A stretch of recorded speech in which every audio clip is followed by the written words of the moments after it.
Hello ladies and gentlemen and welcome to Unit Lost. I'm Stylosa and this is an EverQuest Next Landmark Ultimate Beginner Guide. I am going to show you how to start the game, what you need to do, and the best ways of going about some of the things in the game. And hopefully, well, explain the game to you guys, because it can be a little bit daunting. So the first thing you need to do is make sure you are in a tier 1 zone. This will change as the game goes live, and the resources will be mixed up, but at the moment you need to be in a tier 1 zone and you need to stay next to this thing. This is the ley line station because it has the crafting station you need to craft some of the initial items. Now the first item we need to craft is a copper pick. The reason why we're getting the copper pick is because it's going to allow us to mine faster, which is obviously what we want. Now you can see the resources that we need for that, so we need quite a bit of copper. And this is copper mining at the moment. We also need some wood and we need some copper ingots as well. So what you need to do is go out into the world and look for copper spots on the landscape. They're orange, and now if you don't see any, you're not in a tier 1 zone and you need to find a tier 1 zone at the ley line station. Now this is wood, obviously you chop the trees down and you can see a little health bar which shows you how much resources are left on the tree, and eventually it will chunk, which means it explodes and it looks kind of devastating, but don't worry, it won't actually damage you, although it looks frightening as hell. What the hell? So now we've got the elemental copper, we can actually make the copper ingots. So you can see I'm starting to produce the copper ingots. Now I need 10 copper ingots, but I just need to check how much I actually have. So what I've done is I've opened my inventory, I've clicked the resource tab, and you can see I've got 5 copper ingots. So I need to craft another 5. So what I've done is queued up 5 and crafted the 5 required ingots. So now we have all of the resources we need for the copper pick. So we craft the copper pick and it goes into our inventory. Now, an interesting thing when you craft stuff, stats are randomly generated. So kind of think like Diablo. Now what's happened is I've got a fast copper pick, so this is slightly faster at mining. You can salvage the pick if you like and then potentially make another one. Maybe you'll get more favourable results, but you know, I was kind of happy with that. So the next thing we need to do is we need to produce a copper reinforced saw table and a stone forge. Now we need to make note of what actually is required. So we need a lot of elemental copper, we need stone, we need wood, we need copper ingots, but we also need tin ingots. Now what I'm doing now is mining tin. You can see the tin, it's kind of like a grey silver colour. Normally it spawns around copper. Now I don't show you all of this in this segment, but there's a lot of copper under the ground, there, and tin is with the copper as well. We also need stone, and obviously stone is everywhere. Just if you see anything made of stone, just I'd mine it up. So what we need to do now is make a copper reinforced saw table and a stone forge. Okay, so I have just built the stone forge and now I'm putting together the copper reinforced saw table. So I collected the resources, I smelted the required ore, and I've obviously ran back to the ley line station to do this because you need the stone forge there to actually produce this stuff. Now we've done that, we can head out into the world, place our own claim down. We don't have to go back to the ley line station because we're not dependent on it anymore unless we want to change zone. But we have to actually go and find a claim. Now, as you can see, this is the map, and the map is overlaid with all the claims, and there are a lot of claims. It does say Stylosa's claim at the top of the screen there. That's not right. That's a bit of a bug. But we need to find somewhere now on this map or on this continent where we can actually put our claim down.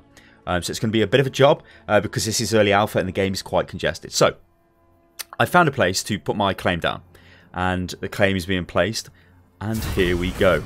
Okay, so there's a little bit of stuff I need to explain with this. So the big blue box you can see there, that is our claim. That's where we can build inside of that. However, there's a larger kind of white box thingy on the go. That's the boundary of our claim. That means people cannot claim inside of that boundary. This is obviously to, you know, stop congestion and stuff like that. But as you can see, my claim's sort of gone down in a little bit of a dodgy place. And instead of me removing this and putting another one down, because as I said, the game is a little bit janky at the moment, I'm just going to go ahead and pretend this is my actual claim that I've put down. I mean, it wouldn't be. I'd find somewhere a little bit more interesting than that. Well, than this, because this is just like a bit of a, yeah, I can only really build on a little section, which is a bit strange. But this is a claim management window. So what we can do from here is we can give our claim a description. So when you enter the claim, on the top of your screen, you've seen it just previously when I was explaining the where to find a claim on the map. There, it just popped down again for some reason there. If you run into somebody's claim, that will drop down and give you a bit of information. There's also security as well, which is pretty good. So you can allow your friends access to your claim. You know, if you want to work on a collaborative build project, pretty good. Or you can ban people. I guess maybe you've got some enemies or something. I don't know. If you want to ban people, then that's fine.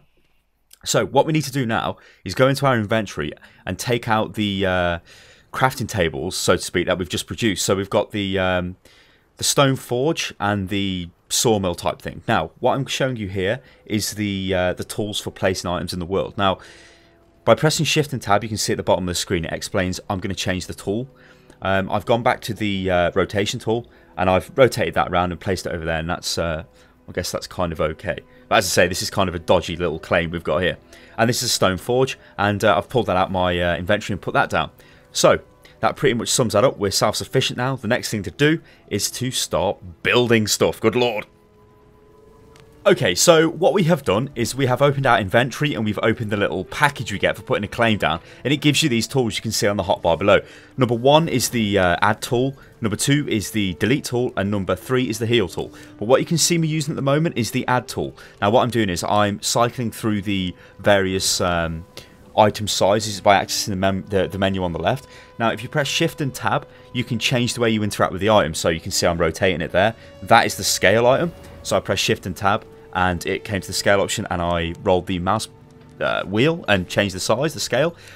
Shift and Tab, that's going to change. This is obviously early alpha, so some things are a little bit, as I keep saying, janky and stuff, but it will be more streamlined. Now what I'm doing here is selecting a material. So let's say I want, I don't know, rough granite, because it's not going to cost as much as the worked slate will in terms of resources. And I want to put cubes down as well, because I want to build, I don't know, some sort of a foundation for I don't know, like a bit of decking. I don't know. I mean, you can build anything, ladies and gentlemen. That's the beauty of it. So where you can see the little yellow cube, that is where I will place down the block. And if you look on the left hand side again, where the little flag is, you can see the number 1 and the number 918 now. What that is saying is every time I use that tool in its current state, it will use 1 stone, okay? And obviously I've got 900 odd, so I can use quite a bit of stone. Now what I'm doing here is I'm building out like a kind of like a support beam, you can see, but you'll notice that the tool is actually snapping to where I've previously built. Now you can turn that on and off, however it doesn't seem to be working for some reason, but it will be in the game when the game launches, so don't worry about that. And it does work every now and again, but for some reason it just seems a little bit dodgy. Like as I say, it's alpha, so things are a bit janky.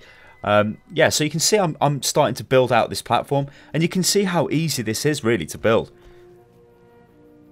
You know, if you think if I go through again by accessing the menu on the left hand side, maybe pull up some different size tools or shapes and really go to town. So when the blue cube is active, or the blue selection tool, that is the delete tool, so I pressed 2 because it was bound to number 2 on the hotbar, and deleted the mistake I made. So as you can see, I'm continuing to build what I've built, you know, and you can literally go crazy. So ladies and gentlemen, I'm going to wrap this up. This has been a very, very basic guide to EverQuest Landmark Next. This is the kind of thing you want to be doing as you enter the game. I showed you how to mine some of the basic resources, how to build some of the basic tools, how to build your own kind of trade skill stations, crafting stations, whatever you want to call them, and then how to go out and find your own claim. Now, I know this is early alpha, so things will change, but the base, you know, core of the game is going to essentially stay the same, so a lot of this will still apply. But yeah, hopefully this guide will help you. If you know, I've spoke to people and they've been in a little bit of a situation where they're not too sure what they should be doing. That's why I decided to put this together. So yeah, I mean, I am really, really looking forward to this, guys. I mean, I think the possibilities are quite literally endless. I mean, I'm not even a fan of Minecraft yet. This game, my God. I'm just lost for words. This really does feel like a next-gen experience. This feels like something that would not have been possible a few years ago, and it really feels. It feels great. It's been a long time since I've become lost in a game, and I've become lost in this game, and it's just it's amazing, guys. So I'm going to leave it at that, guys. I've been Stylosa. This is Unit Lost. If you like the video, then like the video and favourite and subscribe and all the rest of that stuff. And stay tuned for more EverQuest Next content. I'll catch you next time, people. Toodaloo.